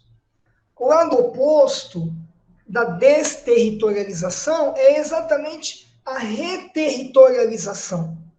Então, o que é reterritorializar-se? Implica movimentos de resistência em relação ao que é determinado. Pois quando não se exerce efetivo domínio e apropriação sobre o território, mesmo quando o espaço físico é aparentemente bem definido, podemos permanecer desterritorializados. A palavra-chave aqui é resistência. Mas eu não sou migrante. Mas eu posso, de alguma forma, batalhar, lutar, trabalhar, defender, agir, exercer a minha agência a favor dessa resistência. Então, quando de repente eu fico 2 horas numa reunião, eu estou batalhando para a resistência da não exclusão. Por isso que o processo de desterritorialização, ele está sempre associado ao processo de reterritorialização. Um é antagônico ao outro. E aí cabe a nós escolher que lado que eu quero ficar. Desculpa falar tão brutamente desse jeito, mas nós temos que tomar um partido. Então, qual é o partido? Quando eu tenho na minha sala de aula um aluno venezuelano, eu tenho que tomar um partido. Eu tenho que decidir que lado que eu vou ficar. Eu vou ficar no lado da desterritorialização e vou impor o meu território para ele e vou impedir que ele deixe a sua marca venezuelana naquela sala de aula, ou eu vou favorecer o processo de reterritorialização, permitindo que ele deixe a marca dele. Nós é que escolhemos. São nossas escolhas. Por isso que a capacitação não pode ser só para professor de português. Porque a criança não vai ter aula só com o professor de português. Não adianta nada o professor de português reterritorializar, e o professor de matemática desterritorializar. Imagina a cabeça da criança. É o grupo. A capacitação tem que ser com o grupo. O pensamento tem que ser o pensamento da reterritorialização, de deixar essa marca. Esse é um pensamento muito, muito bacana. E aí entra a nova língua, né? Eu acho que o fato, eu não vou ler isso aqui tudo, não. O fato de nós favorecermos a aquisição da língua portuguesa por crianças, por adolescentes e por adultos, favorece o sentimento de reterritorialização, porque eu consigo dialogar com o outro, eu exerço a minha voz, eu consigo negociar um contrato de aluguel, eu consigo negociar um aumento salarial, eu consigo ir no banco e entender por que eu não abro uma conta corrente, ou o que eu preciso para abrir uma conta corrente. São coisas, gente, que para nós é do dia a dia. Para eles, são motivos de sentimento de parte, de fazer parte, de estar inserido, sabe? Então, eu particularmente adoro esse conceito. Ele mexe muito comigo, sabe? Porque esse conceito me faz sempre pensar nas ações que eu estou fazendo. Então, não adianta nada eu dar aula de português se as aulas de português que eu estou ministrando não promovem a reterritorialização. Não adianta nada eu levar a FUNSAT. A FUNSAT é um grande parceiro do UEMS Acora. Mas não adianta nada eu levar a FUNSAT para as aulas se nenhum aluno conseguiu um emprego. Não adianta. Aí eu levo a FUNSAT, o pessoal faz palestra, faz o cadastro, aí eu pergunto assim, quantos foram empregados? Ih, professor, nenhum. Então não houve uma reterritorialização. Então, sabe, eu preciso ter isso em mente. Como que eu posso fazer para realmente, efetivamente, auxiliar essa comunidade a se sentir reterritorializada, a se sentir integrante daquele novo território. A Rosineide fez um comentário. Senhor professor, poderia fazer parte da nossa reflexão formativa que temos. O que é reflexão formativa, Rosineide? Eu não sei o que é, mas se você está perguntando se eu posso fazer parte, eu posso. Eu não sei o que é, mas eu faço. Se for para ajudar, pode contar comigo. Eu não sei, pode contar comigo.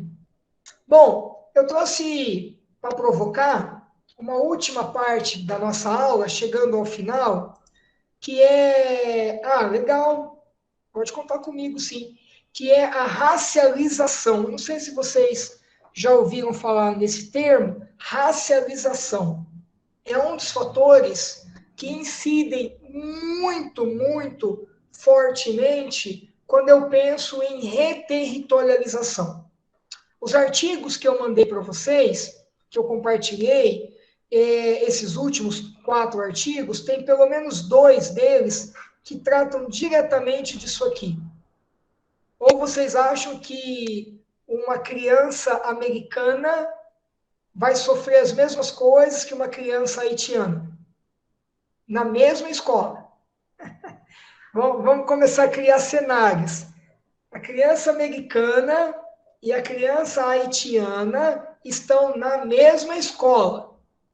Vamos piorar um pouco. Estão na mesma sala. Vocês acham que elas vão ter as mesmas experiências de reterritorialização? Nem a pau. Nem a pau. Porque tem um componente racial muito forte, que vai de encontro com o que o Firmino falou há pouco tempo atrás, a respeito da preconceito e discriminação. Então, a racialização envolve categorização do outro como inferior ou não. Quem que vocês acham? Não precisa responder. Que será considerado inferior? A criança americana ou a criança haitiana? Credo, professor João!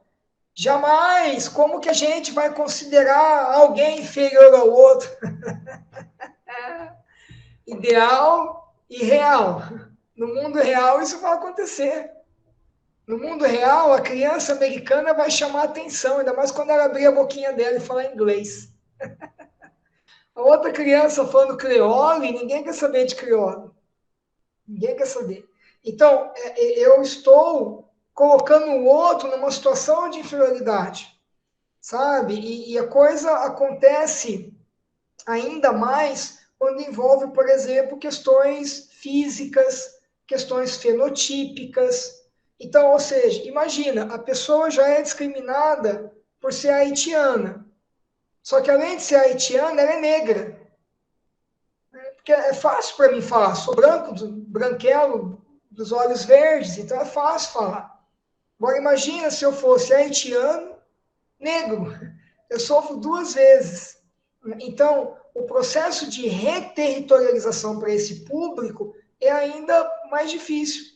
Assim como o paraguaio, que é tido como sei lá o quê, assim como o boliviano, que é tido como sei lá o quê. Isso sempre aconteceu. Isso acontece na Europa, isso acontece nos Estados Unidos, isso também acontece aqui, em Campo Grande, no Mato Grosso do Sul.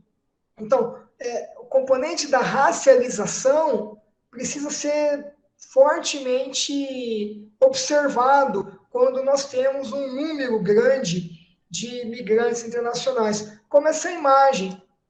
Essa imagem é uma imagem muito antiga. Se você observar até a língua portuguesa, ela é arcaica. Ela diz assim, ó, acerca da ideia de mandar vir chins, são chineses, como transição.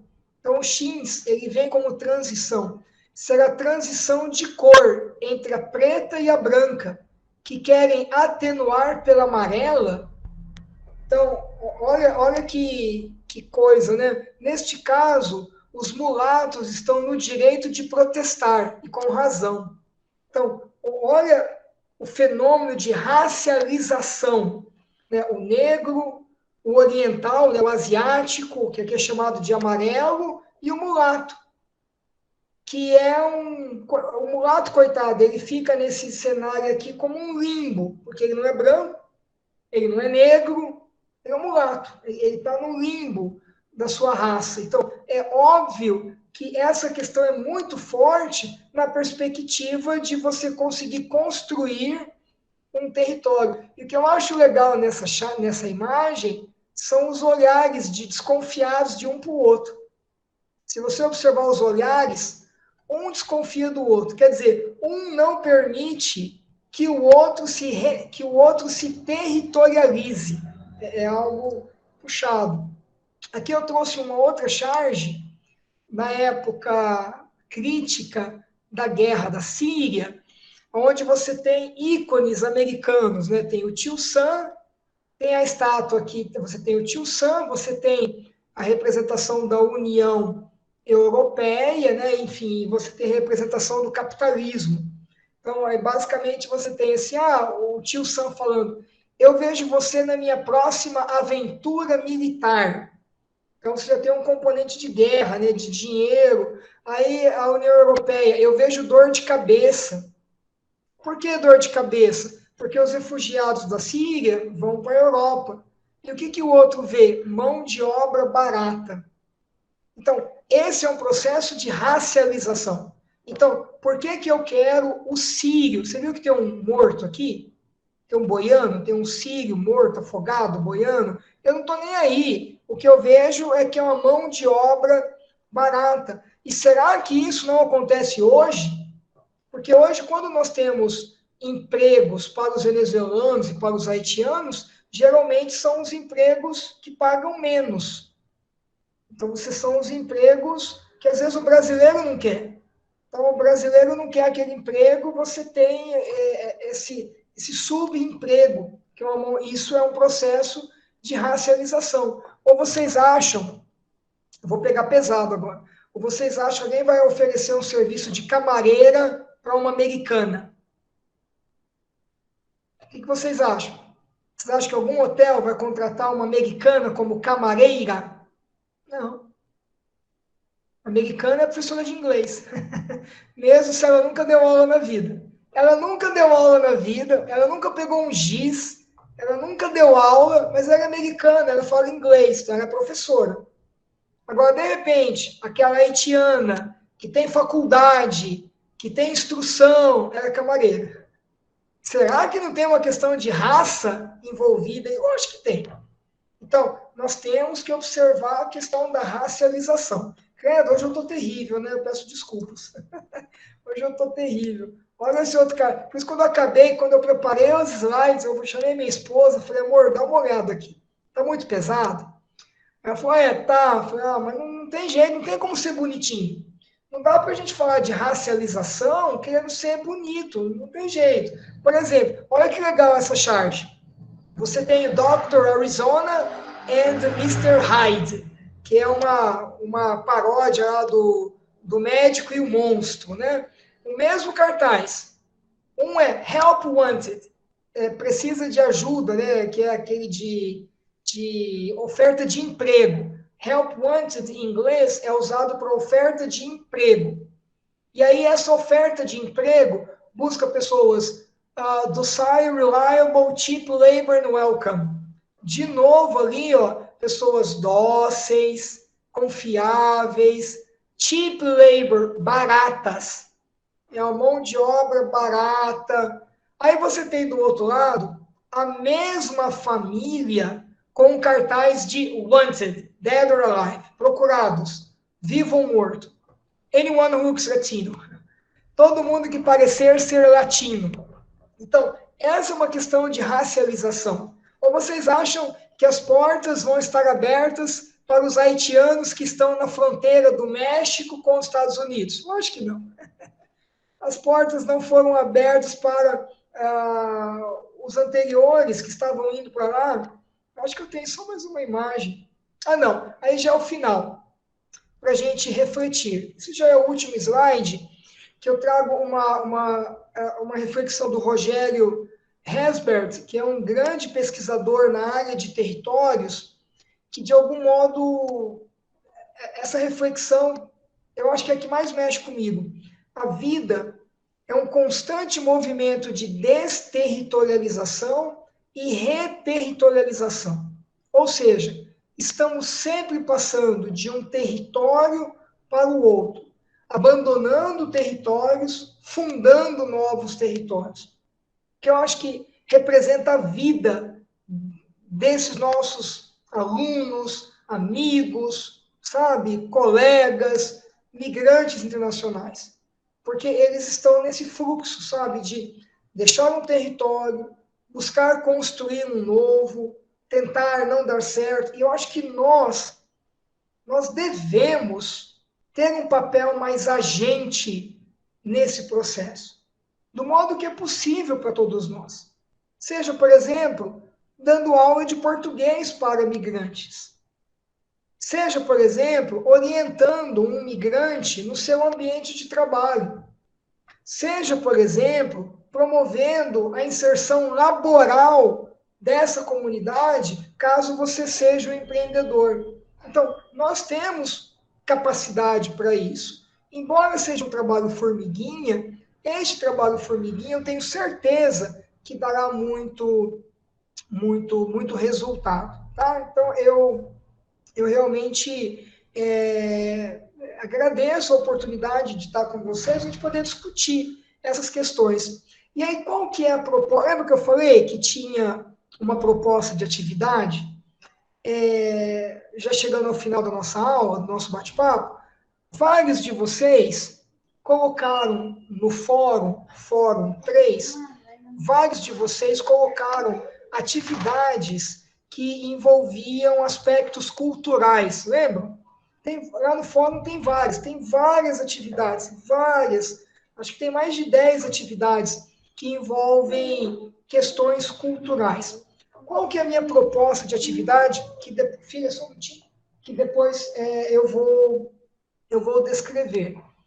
Que vocês escolham uma, independente se foi você que fez ou não. Seria melhor se você pegasse uma outra, que não foi a que você fez. De repente, o Firmino pega da Giovana, a Fátima pega da Karen, o Josemar pega do Firmino. Sabe assim? Você pega aquela atividade e reflita sobre a capacidade que aquela atividade tem de promover, de algum modo, uma nova territorialização. Essa que é a ideia, tentar amarrar esses conceitos, sabe? Então, a ideia da atividade, depois eu vou escrever, é essa provocação. Será que é possível, por exemplo, a partir de uma atividade que envolve elementos culturais, permitir que o outro deixe a sua marca? Lembra de deixar a marca? Esse é o primeiro passo. Será que é possível isso, né? Nós favorecermos que o outro deixe a marca dele? Eu acho que essa é uma atividade muito bacana. Vocês vão ter 2 semanas para pensar nisso, porque semana que vem nós não temos essa aula síncrona, a gente só volta a ter aula síncrona, eu acho que é dia 26 de novembro. Então, a aula do dia 26 de novembro vai ser uma aula extremamente prática. Eu vou pegar todas as atividades, vou dar uma formatada nelas e vou apresentar atividade por atividade. Aí eu vou perguntar, gente, esta atividade favorece o processo de reterritorialização ou não? Ou ela, de repente, favorece a desterritorialização? Mas, João, vai ser uma aula chata, não tem problema. Se terminar a aula e vocês entenderem realmente o que é o conceito, eu estou satisfeitíssimo. Então, esse vai ser uma aula extremamente, unicamente prática, a aula do dia 26, então vocês vão ter 2 semanas para refletir sobre isso. Não precisa escrever nada, eu vou querer que vocês falem comigo, vou querer que vocês ou digitem, sabe? Falem comigo para cada uma das atividades que estão lá. Alguma dúvida, pergunta? Eu sei que a aula de hoje foi um pouco pesada, né? Eu sei disso, mas não tem como fugir deste conteúdo, porque ele encerra tudo. A gente não pode criar uma ilusão de que, legal, então eu vou dar aula de português, eles vão ficar todos felizes, vai todo mundo viver feliz para sempre. Não é assim. Existem questões culturais que têm que ser superadas, existem questões, como nós vimos hoje, de racialização, que precisam ser superadas, para que a gente consiga promover uma inserção plena dessa população. Então, se alguém tiver alguma pergunta, alguma dúvida, eu fico à vontade.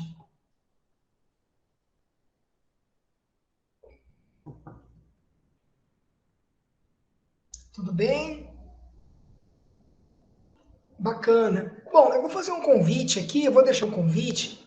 Eu que agradeço, Osmar. Caso alguém ainda seja corajoso e tenha tempo disponível e queira trabalhar um pouco, nós estamos abrindo, estamos tentando abrir uma turma especial de um curso de português como língua de acolhimento online, com início previsto para 30 de novembro e término no dia 21 de dezembro. Serão 4 semanas de aula. Então, é um curso de 40 horas, mas tem uma pegada diferente. Então, ele tem 10 horas de aula síncrona, depois tem mais 10 horas de uma atividade final do curso, e tem 20 horas que são divididas em atividades que os alunos fazem ao longo da semana. Eu ainda não bati o martelo sobre a abertura desse curso, porque eu estou montando a equipe. Então, para que esse curso aconteça, eu preciso de pelo menos 4, 5 colaboradores. E o meu grupo de colaboradores já está bastante atarefado com 3 cursos que estão em andamento. Então, eu deixo aqui o convite, caso alguém... Nós tivemos uma reunião ontem para definirmos o formato do curso, e eu estou tentando conseguir aí mais 1, 2, 3 pessoas para batermos o martelo, para ver se nós vamos ofertar este curso esse ano ainda, ou só em fevereiro do ano que vem. Ele é online, obviamente. Os nossos cursos presenciais só vão acontecer a partir de março. Até lá, a gente continua online. E por que a gente está abrindo esse curso agora, maluco, né? Em novembro para dezembro? Por causa da demanda. Como as fronteiras reabriram, eu devo ter, no mínimo, aí 50 pessoas interessadas em fazer esse curso, não só aqui do Mato Grosso do Sul, como de outros estados também. Então, vou colocar aqui no chat, estou colocando tanto o meu e-mail, tá? Tô colocando aqui o meu. Vamos colocar assim, quem quer participar? Isso acho que é bobeira. Então, quem tiver a fim de exercitar o que a gente está discutindo, 99984 6419. Quem tiver a fim aí de pôr em prática o que a gente está discutindo, só mandar um zap para mim, e aí a gente vai trocando algumas ideias. Nós já temos uma base de material didático pronto, então nós já temos muita coisa pronta. A ideia era tentar atender esse grupo, era tentar... Isso aconteceu também no ano passado, a gente tinha uma previsão de acabar as aulas na primeira semana de novembro, aí tivemos um número enorme de pessoas interessadas, e aí a gente acabou abrindo um curso de 2 meses, foi novembro e dezembro. Esse agora seria mais curto, seria só praticamente essas semanas de dezembro, tá bom? Então, gente, se ninguém tiver nenhuma outra dúvida, agradeço demais a participação aí, mais uma sexta-feira. Semana que vem vocês estão de folga, aí a gente volta a se encontrar no dia 26, com essa aula bastante diferente, uma pegada mais prática, tá bom? Agradeço aqui mais uma vez todo o apoio dessa turma brilhante aqui da Escola de Governo, né, que mais uma vez segurou a onda para nós aqui. Quem não assinou a lista de presença, assina também, tá bom?